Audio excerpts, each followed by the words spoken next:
This is Volker. There's Friedger. And we're working at Novoda. And we would like to talk a bit about our experience that we made with the Android Gradle-based Build System. It was released or announced at the Google I/O 2013.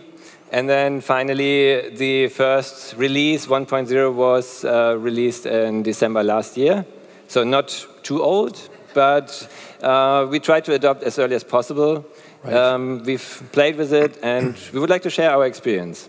So build scripting and such can be quite dry, so we try to take you on a journey as a young entrepreneur and explain on the way. So let's assume one morning I have an idea for the next 100 million user app. Okay, wait a second here, Friedger. I think that thing wouldn't fly. You know, look at the people here in the first row, empty faces already. These two old guys having the next big thing idea. You know, this doesn't scale. Okay. So we have to do something about it. We have to hipster up. Okay. So let's assume. So I hope it's more convincing now. Yeah. We have an idea for a 100 million user app. It's called Fugel Gotos, and we want to really build it. It's the next big thing, and so we choose a platform. Let's say Android. Of course. Why not? Nearly 1 billion activations, and we want to target them all. So we know a bit of that stuff. That helps as well, right? Yeah. So let's go. We install Android Studio. We go through the new Android project wizard, and then we are ready to go. Let's do it. Yeah, so let's look at the stuff we get created by the new project wizard, actually. The first stop, if you look at the build stuff, is probably the build.gradle file located in the apps subfolder. And yeah, you're probably all familiar with that stuff by now. So why is it called build.gradle? Yeah, the new Android build system is based on Gradle.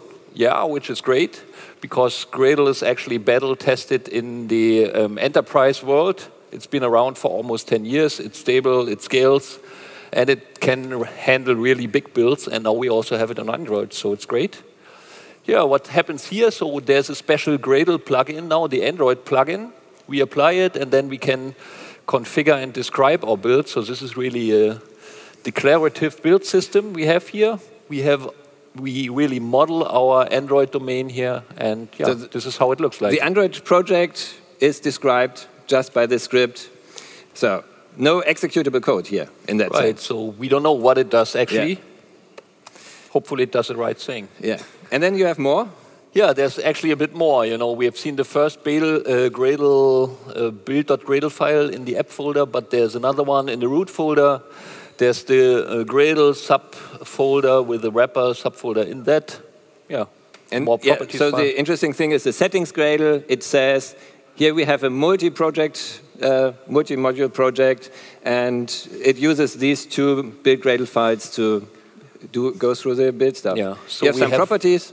Right. So we have a multi-project build here with just one sub-project. So yeah, but that's might scale. We can scale that up later on. And this Gradle wrapper, what does it do? This is, you know, we want reproducible builds. So we have the Gradle comes with the concept of a wrapper. That means this wrapper makes sure that we always run with a fixed version of Gradle. And if it's not already there, it gets downloaded. And then, so we make sure that we always run on the same version. So all is good. You can check out your code, you run your build, and you are where you left. Yeah, so, okay. So let's see what we get. Yeah. No tasks, no actions we've seen so far. So we ask Gradle, what do you have for us? Show me the stuff, right? Yeah, this is what we get. Yeah, so you can do tests, you can install, you can sign your... really long lists and long names also. So you have the possibility to shortcut them by using camel case. So only the first So this is nice already, yeah? So you can just write CAT instead of connected Android test, for instance, right? This is nice, shortens the stuff. You can have more than one task at the command line. So clean assemble could be run. This is nice. But this Gradle W stuff is a bit ugly. Yeah. Especially with the dot slash, you know, you have to be aware of the directory where the wrapper lives, right? So it's a bit ugly. Can we do something So make about it shorter. We install a small tool that's called GDub, so for Gradle W. It's a build script. It's a small script that helps you to shortcut the task file. So you just write GW.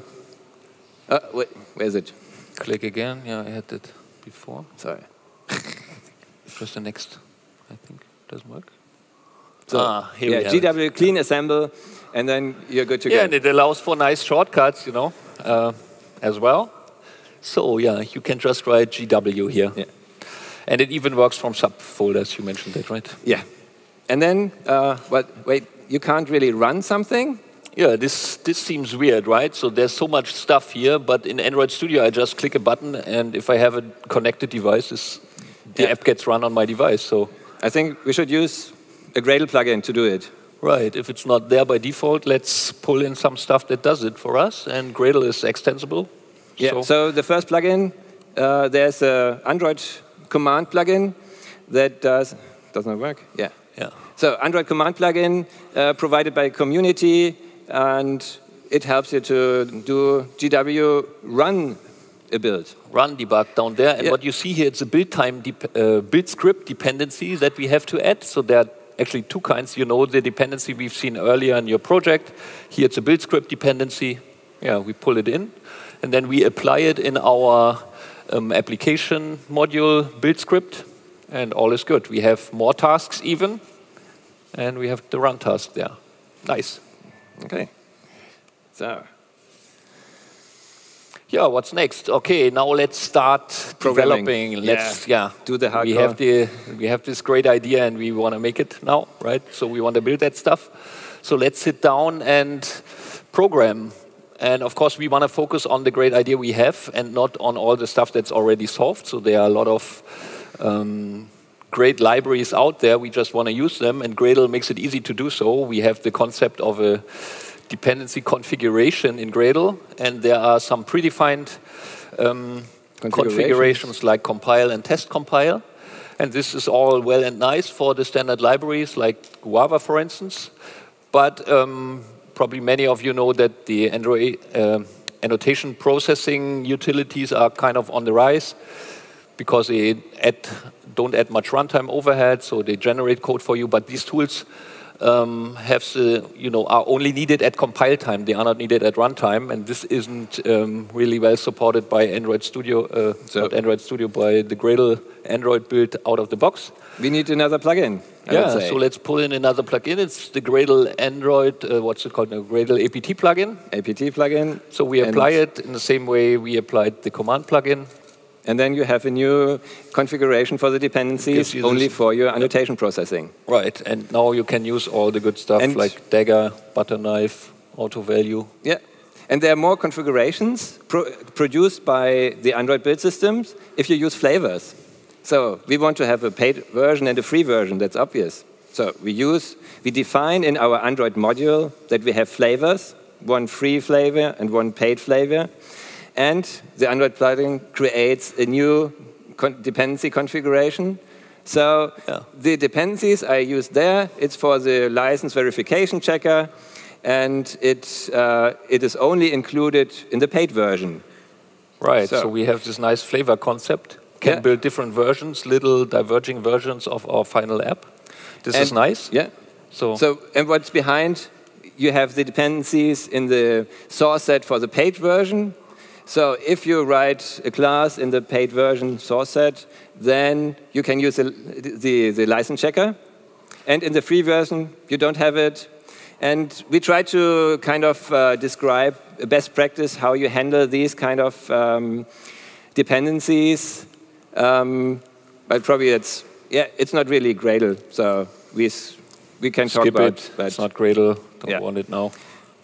So we have developed this app now. Yep. We are done, It was a busy afternoon. And we really want to ship it, but we shouldn't rush it out. We should actually run ProGuard before. Yeah, we want to target the Android One devices. Right. There are low-end devices out there, and we don't want to ship a bloated APK, right? Nope. So want to make sure that's only the stuff remains in there that's really valuable. So it's easy to switch that stuff on. It's just 2 properties up there. But with ProGuard, it has its quirks. So especially when you rely on third-party libraries, you have to be careful that you update the ProGuard configuration to what the library needs. Yep. So do it early on, and then test on your release build so that you avoid bad surprises. In the community, there are also code snippets, how to deal with this.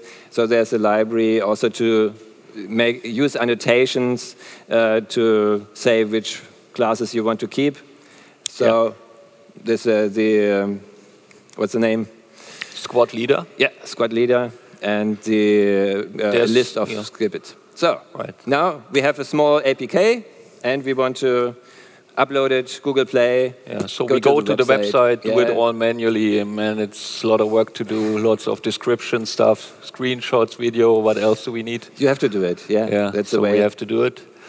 And then, of course, we want to archive what we have just released, right? So not only the APK, but also maybe the ProGuard outputs. And it's time for a first custom task. Now, Gradle has a concept of tasks, and we can just define, okay, we want to copy things, so we create a task of type copy. We called it archive release in this case, and then we can just configure it nicely so that it archives the produced artifacts that we've just created. It's really just configuring an existing task type. Yeah. And maybe what's interesting to note here is that we can make use of Gradle's extra properties. It's kind of build constants or variables, how you put it. And then you can reference them inside your build logic, like we do here, for instance, with the version name and version code and the other things. This is nice because it's also visible in sub-projects. So you can define some of that stuff in your root project, and then it's automatically visible in the sub-project. Okay, I think that's good. If this was too fast for you, then you might have a look at the Udacity course. It's about Gradle using in Android and Java. So really good course, good content, well explained. So highly recommended stuff to get over all the basics here. So what happens to our app now? We have 50,000 users. We get traction. I think, we go so strong we have round A funding. So the glasses really work, right? Yeah, the glasses work. Not just fake. Yeah. Okay, good. So that's our new office here. Nice, looks good. I take the right side, the right wing here. Okay. I'm the left one. Okay, sure. Good. Feel free to come visit us. Yeah, but watch out, there's our lawn, you don't want to ruin that. Great, so successful app. Now we have to scale things up, right? We have a team of 20 developers. Okay, sounds good. I think we have to do a bit work on the process. We have to be more strict with these developers, right? And we want to extract our business logic, maybe for a web application. Yeah, might make sense to have some web presentation after all as well, right? We want to even address the I platform. We might do it, We want to do more testing, I think, as always. Yeah, more testing and more automation, of course. We want to have a server that does all the heavy lifting and gives us reports automatically whenever something gets pushed. Continuous integration, quality assurance also, right? So we want to enforce rules on the code. Definitely. Yeah. How do you do it in Gradle? Let's have a look. Yeah, first, okay, how can we make the stuff more reusable that we created? Okay, first we should have more projects, right? More modules. So it's quite easy to create a Java-only module. So you just run this Gradle snippet we show over there. And then you can start moving your non-Android specific code, the stuff that makes your app special. You can move that over to the newly created model project, is what we called it, right? Yeah. And then, of course, you have a dependency in your Android module because it now depends on the model project. And you move over the code, you move over the tests. Yeah, it's all nice. And all that stuff that's now in the model project might be reused later on for our web project or whatever, right? Okay. Good. Yeah. And while we're at it, we don't want to stop here. Yeah. We like scripting, so we know Groovy. We want to have a module where we can play with the server API or do some testing on the models or some playing with the data. Right. So let's have a playground. Yeah, that's module. a Groovy module. Yeah, all the stuff that you might write scripts for, Groovy is great for that. It's much less verbose than Java. So here's a little sample, just pulls down the URL stuff from google.com. So it really helps you easily try things out while you're developing. So good point to have a Groovy module. While we're at it, why not? Okay, so much about better code reuse, right? Yep. It's good, looks better already, and maybe we pull in a web project later on. Let's see. But keep continuing with the Android one. So we have Android, the main source code, we have Android test, and probably it's a good idea to have integration test in the core module as well. So we want to separate the code for the for the standard unit test and for integration tests. Yeah, of course. And it's quite easy, right? What do? Yeah. Custom source set. Yeah, it's provided by Gradle. We just have to define it. That's all good. And then, of course, we need a custom task again. Depends the test task, and yeah.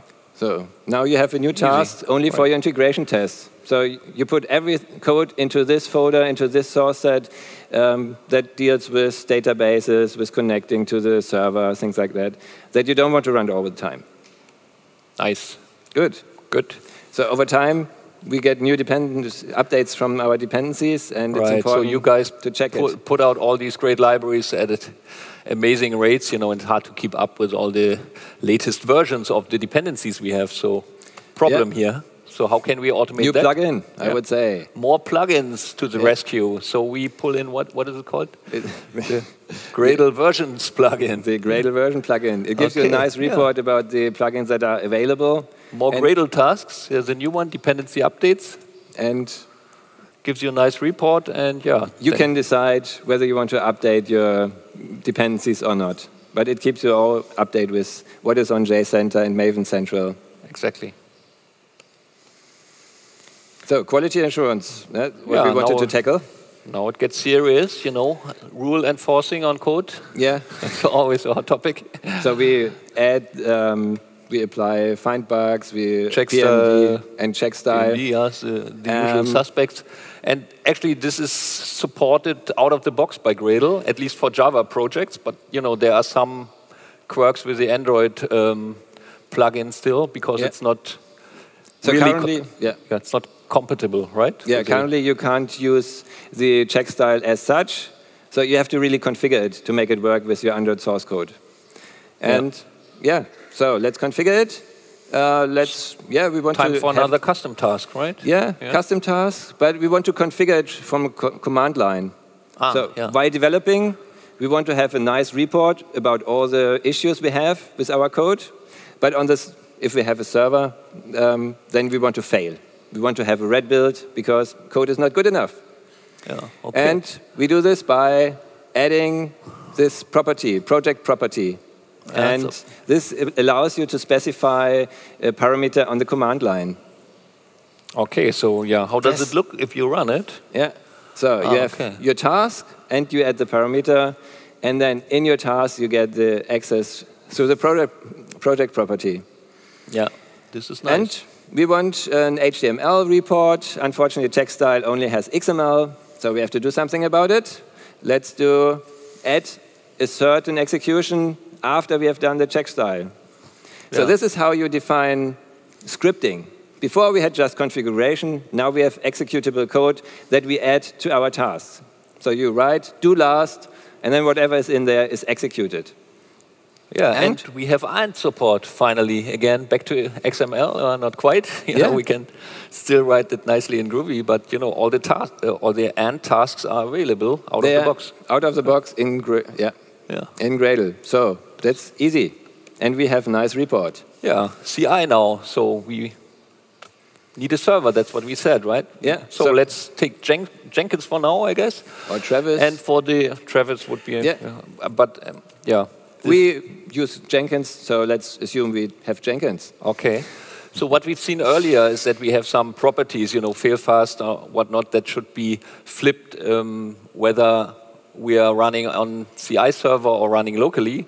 So how can we detect this? And it's actually quite easy, since these servers set some environment variables that we can easily check for, and then we can just act on whether we run on a CI or not. And we can also make use of them, like the build number, for instance. So we could have a custom version name, for instance, that includes the job number, the build number of that Jenkins job. And then we have a nice one-to-one mapping. We know which job built that APK we're currently testing, right? So yeah, so that's nice. Yeah. We have CI, and we have lots of devices connected to our CI. We had a good funding. So we had a lot of devices, but running all the connected tests takes too much time. So we want to filter them. How can you do that? Yeah, actually, you cannot do it with the Android build system currently, unfortunately. At least it's not a supported feature, but we have Groovy, because Gradle makes use of Groovy, so we have some additional weapons under our belt. So we can use Groovy meta programming to extend some internals. So we take a class from the Android Gradle plugin, and we modify the methods. That's cool. Yeah, powerful stuff, but don't overdo it. But in this case here, we did it, and we had some additional filtering.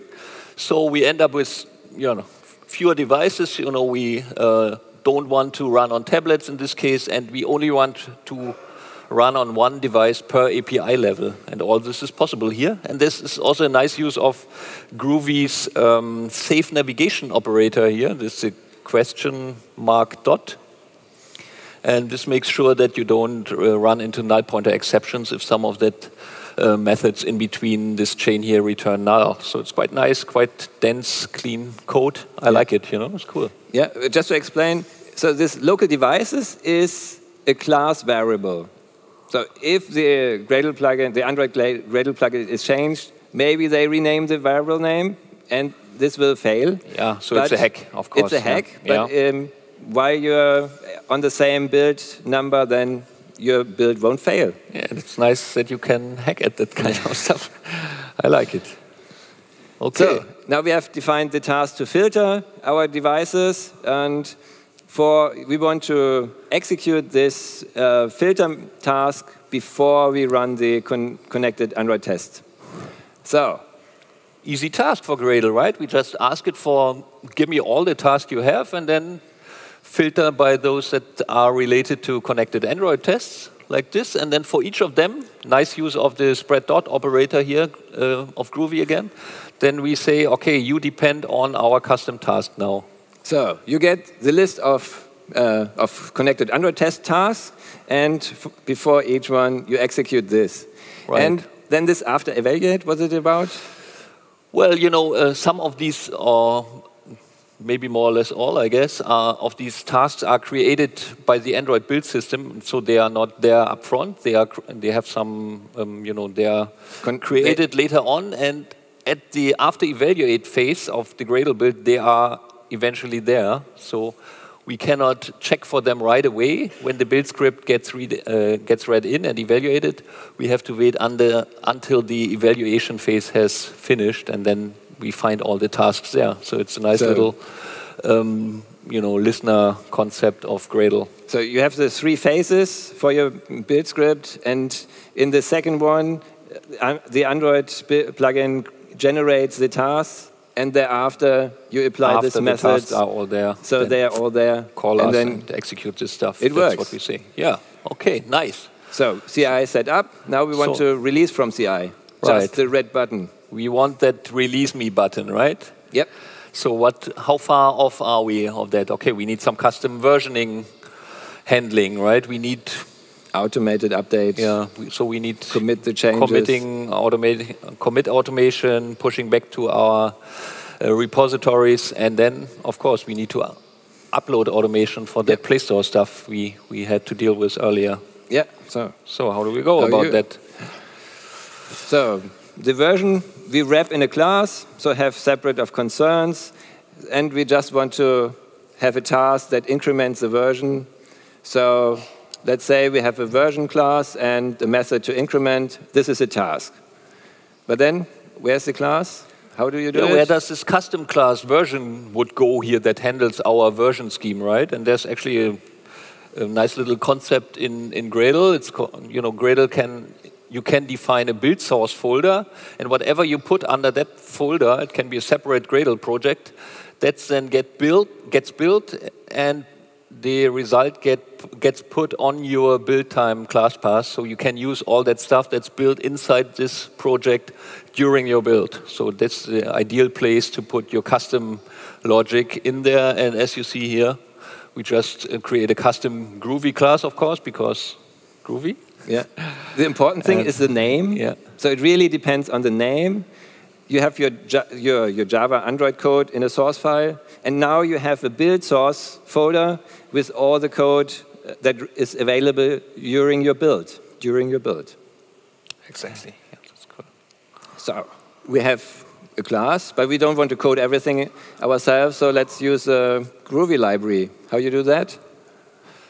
For git commit, for example. Yeah, so there is this library, it's Java library, right, called JGit, which is part of the Eclipse foundation, I think. Yeah, and there's a nice little wrapper around it because it makes it less bloated if you have a Groovy wrapper. So we include this one, and then we have the usual commands, and we can just commit our version changes, create a nice little commit message. Even we forgot to mention that we have this nice in-string variable replacement feature in Groovy. It's called Groovy strings. So this is nice as well. So, and then we push back, and it's in our source code repository. So we have automated git commits. That's cool. Problem solved.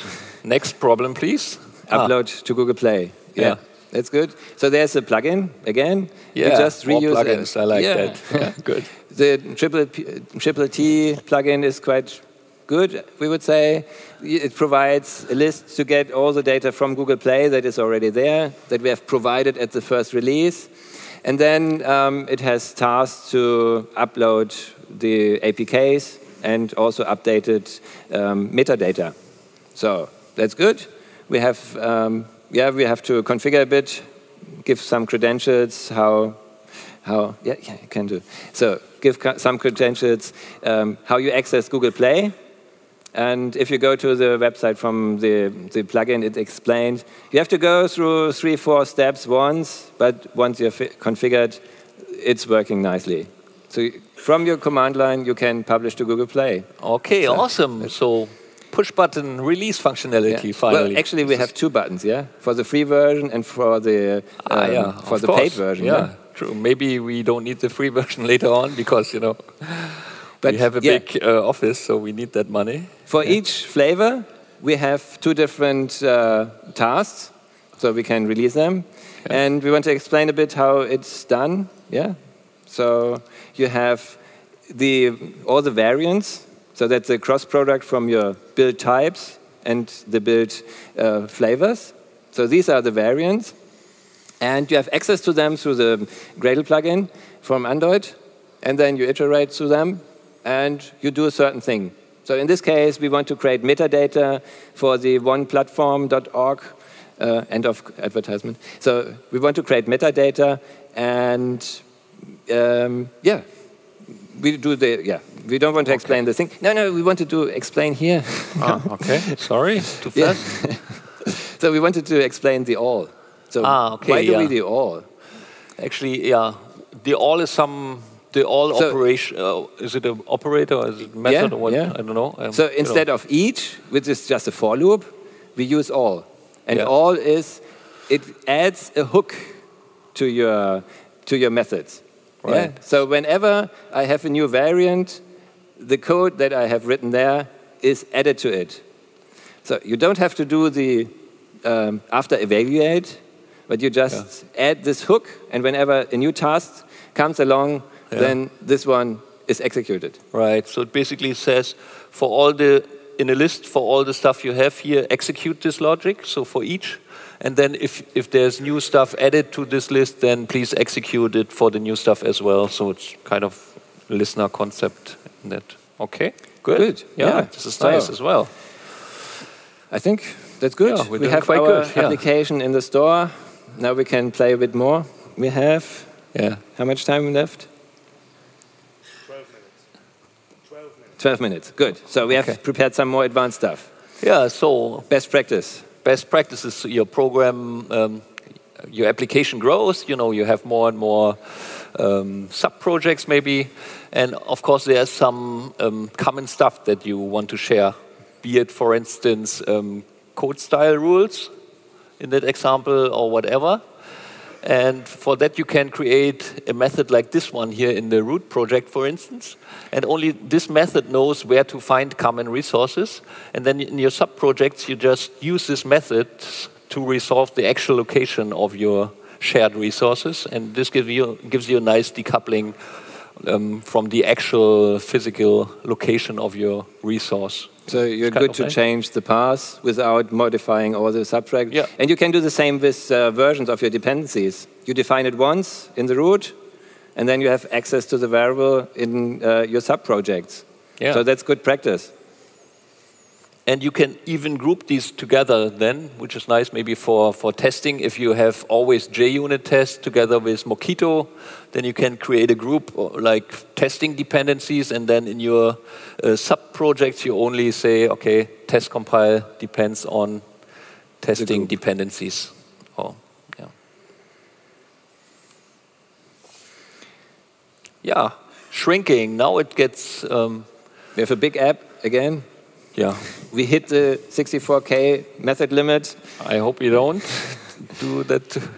Have to deal with that too early. But if you have to deal with it, then there's some things you can do, especially if you hit it only for your debug build, because you pull in maybe big dependencies. In this case here, you might pull in Guava only for some of its functionality, so you might strip out all the stuff you don't actually need, and you can quite easily do this with Gradle and some utility Gradle task that's provided by the ProGuard framework. And then you just configure it, give it the right inputs, outputs, and then it can create a custom version of Guava for you that is much smaller, because it only keeps the stuff that you specify in this special ProGuard keep statement. Yeah. So it's a way to reduce your method footprint. Yeah. So then you also maybe want to do more with your devices during Android, the connected Android tests. You want to, you can use everything around ADB, and the Android command plugin allows you to handle the files on the device. So it wraps what you do with pull, fetch, push, and pull with ADB. Yeah. Here in this example, maybe it's not too close to your project, because it's just syncing some images you might have on your phone. It syncs it to your development machine, and it really only syncs those ones that are not yet on your development machine. So it's quite nice. You can all do it with nice little Groovy niceties. Yeah, I like it. It's cool. So the files task defines, or you need to configure the files task with the device ID. So I'm speaking to this device, and then whatever is in the script configuration as closure is executed on that device. Right. So it's also good. Now we want to do maybe you have to work with databases. Sqlite is supported out of the box with Android, so it's the first place to go here. And if you have existing databases and you have to work with them, then you usually end up having the database schema information replicated in your Java code. And that's the classic case where you might use object relational mappers, right? But if there's an existing database, then you cannot do that because the database is already there. So you need some database-first approach. And there's a plugin called Sqlite Analyzer that's working with that. It takes the database, analyzes it, creates a model from its schema, and then it allows you to create custom Java access code for that database, so that you don't have to replicate the information like the table names, the column names, and specific types of each column. So it can all be generated. And the best part about it is that the code that gets generated is actually fully customizable, because it's just a Groovy template, and only the model of the database is fed into that template, and you can create whatever you want, whatever your needs are. If you are only interested in the table names for some weird reason, I don't know, you can just do it like this. It's all you have to do. But if you want to generate more, yeah, you can do it. And there's default templates provided as well. And how the plugin works, it hooks into the Android build system. So that's an example where you can say, OK, now I'm before the compile task. I need to generate some code. And then only after this task was executed to do the analysis of the Sqlite database, thereafter you do the compile task. Right, so this is actually quite nice. A nice thing about the Android build system, you can just say, hey, I have a task. This task generates code, and please execute it at the right time. And the Android plugin makes sense of it. And your generated code is then also made visible inside Android Studio, which is nice. You can have a look, debug it, whatnot. Yeah, next. So, yeah. Finally. Yeah, you can do Groovy in your build script, but you can just take Groovy and create your Android application. So there is an Android Groovy plugin that allows you to build your activities in Groovy script. And it's not just play, so there are real apps out there. New York Times app, they use the Android Groovy plugin to create an app only in Groovy things. So there's not only Kotlin as an alternative, you can also try Groovy if you want to. And seems to work well, at least for the New York Times. Yeah, but you have to be careful. You can't do the meta class modification, so only the static features of Groovy can be used when you build your Android apps. Right, but so you still have closures, feels a lot like Java 8. You have this nice functional paradigms. Yeah, so why not? So I think that's... Well, we've covered a lot of stuff. Right? Yeah, so we have collected all the plugins. Where's it? Go. All the plugins that we mentioned in the order of appearance. So we wanted to provide a good resource to go back to the slides and read about what we said. And then some final words, some final thanks to the Android Stammtisch Berlin, which had to deal with most of that topics that we present here earlier, and we kind of tester drove, is it right? Tester drove this talk. So it was tester first approach, and it's some new technique. We call it TDTD, and I don't know if we tester-driven talk development. Tester-driven talk development, and maybe we even end up writing a book on that, but that's not certain. Spoiler alert here. Okay. Yeah. Good. That's all we have. Thank you for your attention. Thank you.